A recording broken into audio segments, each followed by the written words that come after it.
1800வது வருஷம் எழுதப்பட்ட பிரிட்டிஷ் பதிவுல இந்திய விவசாயிகள் உயரமானவர்களாகவும் பலசாலிகளாகவும் ஈஸியா டயர்டாகாத மனுஷங்களா இருந்திருக்காங்க. 1870வது வருஷம் பிரிட்டிஷ் சர்ஜன் ஜார்ஜ் கேம்பில் நாங்க பார்த்த மனிதர்கள்லயே இந்திய விவசாயிகள் தான் மிகவும் பலம் வாய்ந்தவர்கள்னு சொல்லியிருக்காரு. முகலாயர் பிரிட்டிஷ் வர்றதுக்கு முன்னாடி இந்தியா வெள்ளை சக்கரை மைதா மாதிரி உணவுல வாழல. ராகி, கம்பு, சோளம் மாதிரி சிறுதானியம், மரச்சக்கு எண்ணெய், நெய், கருப்பட்டி, பருப்பு, மோர், காய்கறி, காட்டு உணவுகள் இதுதான் நம்ம உணவு. இந்த உணவுல புரோட்டீன், ஃபைபர், விட்டமின்ஸ் ரொம்ப ஜாஸ்தி. 1900க்கு அப்புறம் 3 விஷயம் நம்ம ஆரோக்கியத்தை கெடுத்துச்சு.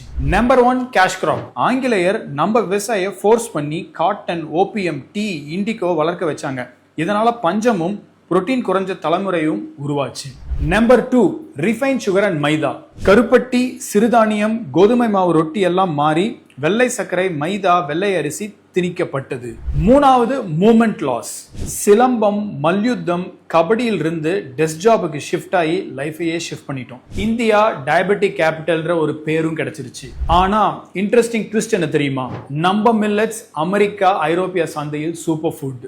நம்ம கருப்பட்டி வெல்னஸ் டயட்ல சுகருக்கு பதிலாக. நம்ம யோகா குளோபல் மூவ்மெண்ட். நம்ம முன்னோர்கள் சாப்பிட்டது அவங்கள வீரர்கள் ஆகிச்சு. இன்னைக்கு நம்ம சாப்பிடுறது பல பேர்த்த பேஷண்ட் ஆக்குது. எச்சரிக்கை.